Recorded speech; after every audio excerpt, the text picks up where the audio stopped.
ఎలక్షన్స్లో భాగంగా మరి మహేశ్వరం ఇప్పుడు హాట్ టాపిక్గా మారిపోయింది. మరి మహేశ్వరం నియోజకవర్గంలో భాగంగా సిగిరిపురం ఇది ఒక ఆమ్లెట్ విలేజ్ అనమాట. సో ఏదేమైనా కూడా అభివృద్ధి అవుతుందంటే మహేశ్వరంలో బాగా అవుతుంది అన్నట్టు ఉంటుంది, కానీ సిగిరిపురం గ్రామానికి వస్తే తెలుసు అభివృద్ధి ఏముంది ఎట్లుందని. మరి గత ప్రభుత్వంలో ఈ గ్రామానికి సంబంధించినటువంటి బీజేపీ పార్టీ నుంచి మరి గెలవడం జరిగింది. ఇంతకు అభివృద్ధి ఏం చేసిండు, ఎట్లా చేసిండు అంశం చూసుకుంటే మరి ఇప్పుడు వచ్చినటువంటి ఎలక్షన్లో భాగంగా మరి కాంగ్రెస్ పార్టీ నుంచి మరి నేను సైతం సిద్ధంగా ఉన్నానంటూ మహిళ మనతో పాటు ఉన్నారు. పూర్తి విషయాలు మరి ఆమె మాటలు అడిగి తెలుసుకునే ప్రయత్నం చేద్దాం. అమ్మ నమస్తే. అందరికి నమస్కారం అండి. పేరమ్మా? నా పేరు ఇంద్రకంటి మంజుల. మా ఆయన పేరు వెంకటేష్ గౌడ్. బాగున్నామండి. ఏం చేస్తుంటావు మేడం? నేను ఒక 27 సంవత్సరాల నుంచి ఒక అంగన్వాడీ టీచర్గా పనిచేస్తున్నా.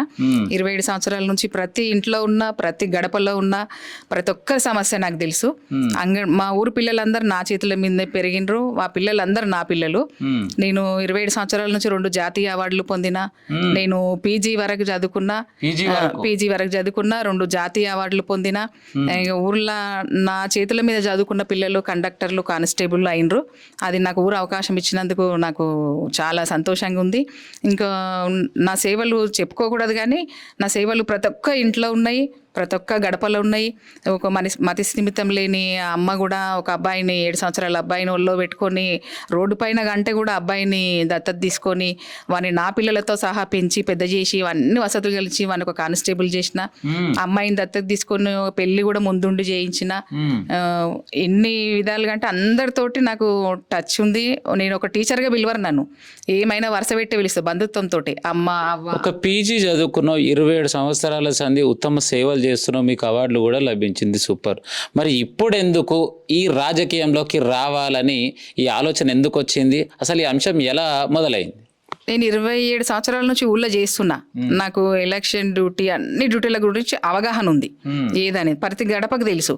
ఈసారి ఎందుకు తిరిగిందంటే లేడీకి వచ్చింది కాబట్టి నేనేమో చేయగలుగుతాను. లేడీస్ అంటే నాకు ఊరు వాళ్ళందరూ నాకు తెలుసు కాబట్టి లేడీకి వచ్చింది కాబట్టి నేను ఒక లేడీగా దిగి నా ఊరు నేను బాగా చేసుకోగలుగుతానని దిగవలసి వచ్చింది. సో రాజకీయంలో భాగంగా అంటే మీ ఫ్యామిలీకి సంబంధించి మీ సార్ కావచ్చు, మీ పిల్లలు కావచ్చు, ఏమన్నా రాజకీయం ఎక్స్పీరియన్స్ అనేది ఏమైనా ఉందా లేదా? మా ఆయన వాళ్ళు మా ఫ్యామిలీ పుట్టిందే కాంగ్రెస్. మా మామ సచ్చే వరకు కూడా కాంగ్రెస్లోనే కోటేసిండు. మా మామ ఒక 10 సంవత్సరాలు గ్రామానికి సర్పంచ్గా కాంగ్రెస్ నుంచే ఉన్నాడు. 10 సంవత్సరాలు ఊరిని కూడా పాలించిండు. మా బావ కూడా Congress party senior leader, Congress party senior leader.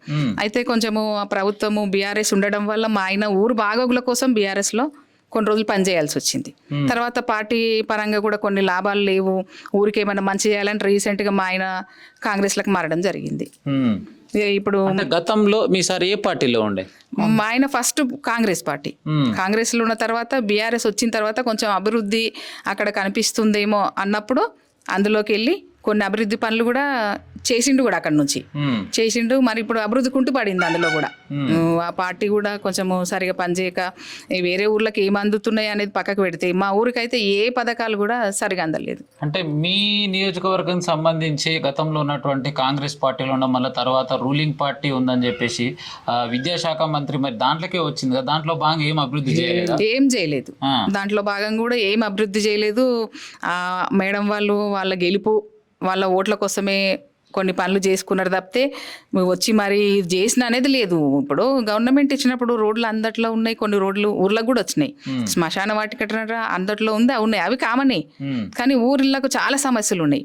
అవి పోరాడి మేము ముందున్నాని కూడా ఏ సమస్య కూడా పరిష్కరించలేదు అనమాట. సో ఫైనల్గా చూసుకున్నట్టయితే మీ గ్రామానికి సంబంధించి మరి బీఆర్ఎస్ నుంచి కాంగ్రెస్ పార్టీకి వచ్చిండు. కాంగ్రెస్ పార్టీకి వచ్చిన తర్వాత మేము సర్పంచ్గా పోటీ చేసి ఈ గ్రామానికి ఈ విధంగా డెవలప్మెంట్ చేసే యోచనలో ఉన్నామని ఒక ఆలోచన ఉంటుంది. అసలు ఏం చేద్దాం అనుకుంటారు, మీ ఆలోచన ఏంది? మా ఊర్లో కాంగ్రెస్ పార్టీ కొంచెం తగ్గినప్పుడు మా ఆయన ఇక్కడ రాగానే వీళ్ళు వచ్చిండ్రు, వీళ్ళు ఎంబడి ఉండాలి అని చెప్పి ఒక 100 మంది వరకు యూత్ మొత్తం ముందుకొచ్చింది. మాకు సపోర్ట్గా ఉంది. కాంగ్రెస్ పార్టీ రూలింగ్ లో ఉంది. వాళ్ళు ప్రవేశపెట్టిన పథకాలు నచ్చుతున్నాయి జనాలకి. ఆ పథకాలన్నీ జనాలకు పోతున్నాయి. మా ప్రతి గడపల అనుభవిస్తున్నారు పథకాలన్నీ. ఇప్పుడు పక్కకు చూడండి, ఇందిరమ్మ ఇల్లు మొత్తం పెంకుటిల్లు ఉంది మా పక్కకి.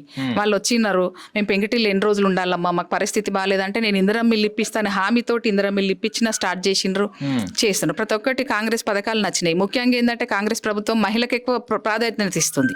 ప్రాధాన్యత ఇవ్వడం వల్ల ఇప్పుడు మన ఊర్లో మహిళా రాజ్యం కావాల్సి మహిళ పరిపాలించే అవకాశం ఉంది కాబట్టి నేను ఒక ముందడుగు వేయాలి, అది కూడా కాంగ్రెస్ ప్రభుత్వం నుంచి వేయాలనుకున్నా. ఈ అవకాశం ఇచ్చిన కాంగ్రెస్ ప్రభుత్వానికి థ్యాంక్స్ చెప్పుకుంటున్నా. ఫైనల్గా నేను ఎడ్యుకేషన్ పర్సన్ అంటున్నావు. ఒకవేళ మీరు ఓట్లు వేసి గెలిచింది అనుకుందాం, ఒకవేళ గెలిచిన తర్వాత ప్రత్యేకంగా మీ గ్రామాని కోసం ఏమేమి డెవలప్మెంట్ చేద్దాం అనుకుంటున్నాం? నేను ఒక ఎడ్యుకేషన్ పర్సన్ని. ఏ ఊంట్లో ఏది ఉందనేది మనకు తెలుసు. ఇప్పుడు నేను గెలిచిన అనుకోండి, మన స్వపక్షం కాంగ్రెస్ పార్టీతో కూడా పోరాడి పథకాలు తెచ్చి నా ఊరు వాళ్ళకి ఇస్తా. అదొకటి. యూత్ ఉన్నారు. ఇప్పుడు యూత్ ఏంటంటే గవర్నమెంట్ జాబ్లకి ప్రిపేర్ కావాలంటే జిమ్, కానిస్టేబుల్ జిమ్ అంటే ఇప్పుడు ఇక్కడ నుంచి వెళ్ళి మహేశ్వరం పోవాల్సి వస్తుంది. వాళ్ళకి ఆ వసతి లేదు. నేను ఓపెన్ జిమ్లు కూడా పెట్టించి పిల్లలకు బయట పోకుండా, ఇప్పుడు గంట వేస్ట్ అయిపోతుంది జర్నీలా. ఓపెన్ జిమ్ లేదు, వాళ్ళకి ఓపెన్ జిమ్ పెట్టిస్తా. నా సొంతంగా ఖర్చులతోటైనా పెట్టించుకుంటా. మళ్ళీ ఒకటి, పిల్లలు ఏదైనా చదువుకోవడానికి గ్రూప్స్ దానికి ప్రిపేర్ కావాలంటే ఒక లైబ్రరీ లేదు, లైబ్రరీ కూడా పెట్టించి పిల్లలకు ఆ విధంగా సహాయం చేస్తా.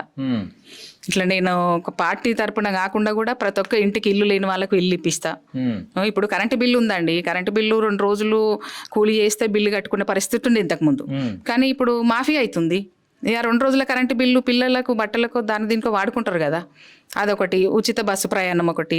రేషన్ బియ్యం అప్పుడు దొడ్డుగా వస్తుండే, పిల్లలకు కూడా ఏం తినాలి ఎట్లా అనేది ఉంటుండే. ఇప్పుడు సన్న బియ్యం ప్రవేశపెడుతుంది కదా, అందరు సమానమని చూస్తుంది కదా. పథకాలు బాగున్నాయి. ఇంకొకటి ఏంది, రైతు బంధు. ఇప్పుడు నేను చిన్నప్పటి నుంచి చూస్తే కూడా రైతులు పొలం పనులు స్టార్ట్ అయినాయి అంటే ఎన్నో వడ్డీ వ్యాపారి దగ్గర అప్పు తేవడం, విత్తనాలు చేయడము స్టార్ట్ చేసిండ్రు. మళ్ళీ తర్వాత పంట కోయంగానే ఆ పంటను ఎక్కడ అమ్మేయడం, వాటికి కట్టడమే సరిపోతుంది. ఇప్పుడు రైతు బంధు వెంబడే వ్యవసాయం స్టార్ట్ కాకముందే రైతు బంధు వేస్తున్నారు కదా సీజన్ బట్టి. దాంతో వాళ్ళకు అప్పులు చేసే బాధ్యత తప్పుతుంది కదా. ఇప్పుడు ఏదో లోన్లు తెచ్చుకున్నప్పుడు దానికి వడ్డీ పెరిగి బ్యాంకుల్లో భారంగా మారిపోతుంది. అది కట్టడానికి ఇంట్లో భార్య పిల్లల నగలో పొలమో తాకట్టు పెట్టాల్సి వస్తుంది.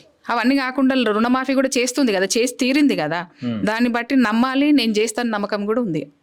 సో గతంలో మీ దగ్గర 3 పార్టీలకు సంబంధించినటువంటి ప్రధాన నాయకులు పోటీ చేశారు ఎమ్మెల్యేలుగా. Number 1 Sabitha Indra Reddy, number 2 Andela Sriramulu, number 3 Kichannagari Lakshma Reddy.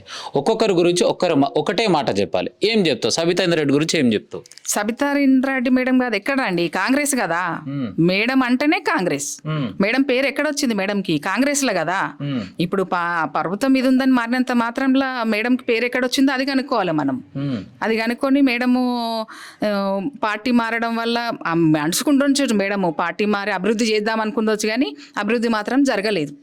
Madam party మారి వచ్చినంత మాత్రంలో బీఆర్ఎస్ నుంచి మాకు అభివృద్ధి పనులు అయితే మా ఊర్లో జరగలేదు. ఎక్కడున్నది అక్కడ. బీజేపీ పార్టీ నుంచి అందల శ్రీరాముల గురించి ఏం చెప్తావు?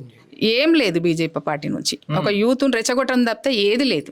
యూత్ను రెచ్చగొట్టి ఏమన్నా ఉద్యోగాలు వస్తున్నాయో, వాళ్ళకి ఏమన్నా చేస్తున్నారో అది లేదు.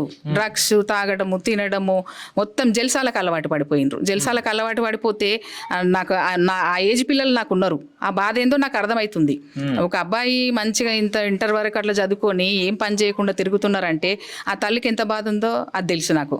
అంటే బీజేపీ ఆయన శ్రీరాములు వచ్చి చెడగొట్టిండు అంటలేను, కానీ ఏం మార్చిండ్రు? నువ్వు 10 మంది యూత్ ఉన్నారు, వాళ్ళని తీసుకుపోయి మీరు ఇట్లా జాబులలో పెట్టించినవా? నీ బీజేపీ అన్ని వెనకాల తిరుగుతున్నారు, జెండా పట్టుకుంటున్నారు. మరి మీరు ఇట్లా తిరగకండి, మీకు ఉద్యోగ అవకాశాలు ఇస్తున్నాను, ఉద్యోగాలు ఇప్పిస్తున్నావా? లేదు కదా. ఏం మార్చినావు నువ్వు? అసలు సర్పంచ్కి 5 సంవత్సరాలు పదవి ఇచ్చినావు బీజేపీ నుండి. ఏం మార్చినావు నువ్వు? ఒక అబ్బాయిని చేసాను, నేను చేసిన రోడ్డు మీద అబ్బాయిని నా దత్తకు తీసుకొని కానిస్టేబుల్ చేసిన నేను. నా దగ్గర చదువుకున్న పిల్లలకు మీరు అడగండి, వాళ్ళు ఏ పార్టీలు ఉండని అడగండి. నేను తెలివితేటలు నేర్పిన. నేను కండక్టర్ బాయ్స్ని చేసిన, కానిస్టేబుల్ అందులో కొంచెం నా 10% అన్నా వాళ్ళ దాంట్లో ఉంది నాది. నేను అట్లా గర్వంగా చెప్పుకుంటా. నేను 10,000 జీతం తీసుకున్నాడొచ్చు, కానీ నేను నా జీతానికి మించిన సేవ చేసిన. నేను జీవితాలకు బంగారు బాట చేసిన. నేను మీరు బీజేపీ అంటున్నారు, ఏం చేసారు మీరు? బీజేపీ నుంచి సర్పంచ్ ఉన్నారు, మీ చేతిలో అవకాశాలు చాలా ఉన్నాయి. యూత్ బీజేపీ అంటే కొంచెం కనెక్ట్ అవుతారు. దానికి మీరు ఏం చేసిండ్రు? మీరు నా ముందుకు రండి, మీరు చెప్పండి. యూత్ 40 మంది ఉన్నారు, 50 మంది ఉన్నారు, వీళ్ళకి నేను ఇది చేసిన అది చేసిన అని చెప్పండి, నేను ఒప్పుకుంటా. అప్పుడు ఇప్పుడు మీరు చేస్తారని నమ్మాలి ఎట్లా? మీరు చేస్తారని నమ్మాలి ఎట్లా? ఏదో పండుగలు అవి వచ్చినప్పుడు చేయని అవి కొట్టడము ఇవి కొట్టడం తప్పితే ఏం చేస్తున్నారు మీరు? వాస్తవానికి ఏదేమైనా కూడా బీజేపీ పార్టీ గెలిచినా కూడా ఏం చేసినటువంటి అంశాలు లేవు అంటారు. సో ఫైనల్గా గత ఎలక్షన్స్లో భాగంగా ఇక్కడికి నూతనంగా అంటే మెడ్చల్లో పోటీ చేసినటువంటి వ్యక్తి కేఎల్ఆర్ అంటే కిచ్చనగారి లక్ష్మారెడ్డి గారు ఇక్కడికి వచ్చారు, పోటీ చేసిరు, నామమాత్రపు ఓట్లు మాత్రమే వచ్చినాయి. సో ఫైనల్గా అనుకున్నారో అనుకోలేదో కాంగ్రెస్ పార్టీ రూలింగ్లోకి వస్తుందని ఫైనల్గా కిచ్చన్నగారి లక్ష్మారెడ్డి ఇక్కడ ఇన్ఛార్జ్గా ఉండు. అసలు కిచ్చన్నగారి లక్ష్మారెడ్డి గురించి ఏం చెప్తారు మీ మాటల్లో? కిచ్చన్న గారి లక్ష్మారెడ్డి అంటే కాంగ్రెస్ పార్టీలో ఒక కుడిభుజమే అనుకోవాలండి. ఇప్పుడు మహేశ్వరంలో కాంగ్రెస్ పార్టీ పవర్ తగ్గింది అన్నప్పుడు సార్ని ఎంట్రీ చేసిండ్రంటే అది ఎంత మహేశ్వరం నియోజకవర్గంలో కాంగ్రెస్ పార్టీ పుంజుకుందో అది మాకు తెలుసు. మేము ఇప్పుడు ఒక ఫోన్ కొడతాం సార్ ఇది అంటే సార్ దగ్గరికి పోతే ఏమంటాడంటే మీరు పార్టీ చూడకండి, ఉన్నోడు లేనోడని చూడకండి, ఫస్ట్ లేనోనికి సహాయం చేయండి, నా దగ్గరకు తీసుకురండి, మీకు ఏం చేయాలో నాకు చేస్తా అని నేను తీసుకుపోయినా వాళ్ళకి సహాయం చేసిన రోజులు కూడా ఉన్నాయి. అతను ఆ సార్ పైన మాకు నమ్మకం ఉంది. పోయినసారి ఓడుండొచ్చు, ఈసారి ఫుల్ పవర్స్ సార్కు ఉన్నాయి. ఇప్పుడు గెలిచే మొత్తం కాంగ్రెస్ అంటేనే మహేశ్వరంలో టాప్ చేసింది కిచ్చన్న గారు లక్ష్మారెడ్డి సార్ గారే. ఫైనల్గా మీ గ్రామస్తులు చెప్పినటువంటి మాటల్లో భాగంగా నేను ఆల్రెడీ సర్వే చేసేసిన. సో ఇప్పుడైతే కాంగ్రెస్ అంటే రూలింగ్లో ఉంది, బాగా డబ్బులు పంచుతారు, ఏదేమైనా కూడా డబ్బులు పంచే అవకాశం ఎక్కువ ఉంది అంటారు. అట్లా మీరు ప్రజలకి ఏం చేసి ఓట్లు వేయించుకుందాం అనుకుంటారు? ఫైనల్గా డబ్బులు పంచమండి, పైన కాంగ్రెస్ పార్టీ ఉంది, వాళ్ళు కొన్ని పథకాలు పెట్టిండ్రు, అవి అనుభవిస్తున్నాం. మన ఇంట్లో ప్రతి ఒక్క ఇంట్లో ఉన్నాయి. నాకు 2 లక్షల రుణమాఫీ అయింది, నాది 2-3 నెలలకు కరెంటు బిల్లు మాఫీ అవుతుంది, నేను ఇందిరా మిల్లు ఇప్పించిన. ప్రతి ఒక్క ఇంట్లో ఒక్కొక్క పథకం ఉంది, అది నేను ప్రతి గడపకి తీసుకుపోయి చెప్తున్నాము. కాంగ్రెస్ పార్టీ నుంచి ఇది వచ్చింది, మనకు ఇంకా ఉంది, ప్రభుత్వం ఇంకా కొన్ని రోజులు పరిపాలిస్తుంది, ఇంకా మనం తెచ్చుకుందాం, మనం పని చేద్దాం. కాకపోతే మనం ఈ పార్టీ వెనకాల పోదాం, మనం ఓటేద్దాం, గెలిపించుకుందాం. సర్పంచ్ గెలిస్తే ప్రభుత్వం పైన ఉంటుంది, ఆ ప్రభుత్వము ఎవరున్నా కానీ నేను ముందుండి, మీరు నా వెనకాల ఉంటే ముందుండి గుంజుకొచ్చి ప్రతి ఒక్కరికి అవకాశం కల్పిస్తే ఉద్యోగ అవకాశాలు. కానీ ఇప్పుడు కంపెనీలు ఫ్యాబ్ సిటీలో కంపెనీలు ఉన్నాయి. కిచ్చన్న గారు లక్ష్మారెడ్డి సార్ దగ్గరికి వెళ్తే అమ్మ యూత్ నీ కొడుకుల్లా కానీ నువ్వు ఎందుకు ఫీల్ అవుతున్నావు, నువ్వు నా దగ్గర తీసుకురా, నేను పెట్టించిన తర్వాత నేను నీ ముందుకు వస్తామ్మా, నువ్వు ఏం చేస్తావో నీ ఊరు కోసం నువ్వు రా, నా ముందుకు వస్తే నీకు ఫుల్ సపోర్ట్ నేనున్నా, నీ ఊరు ప్రజల కోసం నేనున్నా అని నాకు హామీ ఇచ్చిండ్రు. ఆ ధైర్యంతో ముందుకు వస్తున్నా, ఊరుని మార్చగలననే నమ్మకం నాకు ఉంది. అది కాంగ్రెస్ పార్టీ సపోర్ట్ తోటి మార్చగలనే నమ్మకం ఇంకా బలపడది. సో ఫైనల్గా అయితే మీరు ప్రతి ఇంటికి ఇక్కడ చిన్నగా ఉన్నాయి కాబట్టి చేరుకోవచ్చు. అయినా కూడా మా ఛానల్ ద్వారా మేము ఇంటర్వ్యూ చేసినాం, మీ గ్రామానికి సంబంధించిన ప్రజలందరూ కూడా ఈ ఛానల్ చూస్తున్నారు. వాళ్ళకి మీరు ఫైనల్గా ఇచ్చే సందేశం, ఇక మీరు మళ్ళీ వాళ్ళ ఇంటికి వెళ్ళి చెప్పాల్సిన అవసరం లేదు, ఈ వీడియో చూస్తే డైరెక్ట్ ఓటు పడాల్సిందే, ఏం చెప్తావు? ఇక ప్రజలారా ఒకటే గుర్తుంచుకోండి, నేను ఊరికి కోడలై వచ్చి 27 సంవత్సరాల నుంచి ఊరికి ఎట్లా సేవ చేసినో మీకు అందరికీ తెలుసు. మీ అందరి మనసులలో నేనున్నా, నా మనసులో మీరున్నారు. కాకపోతే ఈ ఊరికి ఆడవాళ్ళు పరిపాలించే అవకాశం వచ్చింది కాబట్టి నేను బెటరు, అందరి క్యాండిడేట్ల కంటే నేను బెటర్ అని అనుకుంటున్నా. నేను బెటర్ అనుకోవడానికి మీరు ఇచ్చిందే ఈ తెలివితేటలు, ఈ ధైర్యం, ఈ సాహసం అంతా మీ ఊరు ప్రజలు ఇచ్చిందే నాకు. కాకపోతే రూలింగ్ పార్టీ అక్కడ సపోర్ట్ ఉంది, ఆ పార్టీ నన్ను ఆహ్వానించింది. అమ్మ మేము సపోర్ట్ ఉన్నాం, నువ్వు చేయగలుగుతావు అన్నది. ఇప్పటికే రూలింగ్ పార్టీ ద్వారా, కాంగ్రెస్ పార్టీ ద్వారా మనకు అందరికీ గడప గడపకు పథకాలు అందుతున్నాయి, అది మనం అనుభవిస్తున్నాము. అదొకటి మీరు గుర్తుంచుకోండి. ఇంకా మనము అభివృద్ధి చేయడానికి కాంగ్రెస్ ప్రభుత్వం నుంచి పోరాడదాం. నాకు అవకాశం ఇవ్వండి, నన్ను సర్పంచ్ గెలిపించండి. ఊరు బాధ్యత నాది, ఊరు పిల్లలందరూ నా పిల్లలు అనుకుంటున్నా. ఊరు పిల్లల కోసం మంచి చేస్తాను నేను. మీ అందరి మనసులలో నేను ఉన్నా, నాకు ఓటేసి గెలిపించండి. ఇరుగుపురం ప్రజలారా, 27 సంవత్సరాల నుంచి నేను చేసిన సేవను మీరు చూసిండ్రు. ఇంకా 5 సంవత్సరాలు పాలించే అవకాశం నాకు వచ్చింది, మహిళ వచ్చింది కాబట్టి సర్పంచ్ అభ్యర్థిగా నేను కాంగ్రెస్ ప్రభుత్వం నుంచి పోటీలో దిగుతున్నాను. నాకు సేవ చేసే అవకాశాన్ని మీరు ఇవ్వండి, నేను సేవ చేస్తూనే ఉంటాను, మీ ఇంట్లోనే ఉంటాను, మీ మనసుల్లోనే ఉంటాను. నన్ను మీ అమూల్యమైన ఓటు నాకు వేసి ఆశీర్వదించండి, నన్ను గెలిపించండి. కాంగ్రెస్ పార్టీ తరఫున నేను పోటీ చేస్తున్నా. ప్రతి ఒక్క పథకాన్ని తెచ్చి మీ ఇంట్లోకి చేర్చగలుగుతా నేను ఏ విధంగా సేవ చేస్తున్నానో తెలుసు మీకు. మీ పిల్లలు ప్రతి ఇంట్లో, మీ గడపలో అందట్లో నేను ఉంటా. మీ మనిషిని దూరం చేసుకోకండి అనుకుంటలేను నేను. నన్ను గెలిపియండి, మీ సేవకే నేను అంకితం, నా జీవితమే మీ సేవకు అంకితం. సో రైట్, చూసిరు కదా. ఏది ఏమైనా కూడా ఇంద్రకంటి మంజుల వెంకటేష్ గౌడ్ గారు తన విలువైన మాటల్లో క్లియర్గా ఎక్స్ప్లెయిన్ చేయడం జరిగింది. గత 27 సంవత్సరాలుగా ఈ గ్రామంలో ఉన్నటువంటి కాబట్టి ప్రతి విద్యార్థుల దగ్గరికి వెళ్ళి వాళ్ళకు కావాల్సినటువంటి సదుపాయాల్లో భాగంగా నేను సైతం ఉండి ఎంతో సేవ చేయడం జరిగింది. మరి ఇప్పుడు వచ్చినటువంటి అవకాశం సర్పంచ్, మరి గ్రామానికి ఒక నాయకురాలుగా మీ అందరికి ఇంకా సేవ చేయడానికి ముందుకొచ్చానని చెప్పేసి తన విలువైన మాటలో తెలియజేయడం జరిగింది. ఏది ఏమైనా మరి వచ్చే ఓట్లల్లో మరి హస్తం గుర్తుకు మరి ఓట్లేసి గెలిపించండి అని చెప్పేసి మన ఛానల్తో వేడుకోవడం జరిగింది. కెమెరామెన్ సైతం జర్నలిస్ట్ గొంగడి సీనన్న.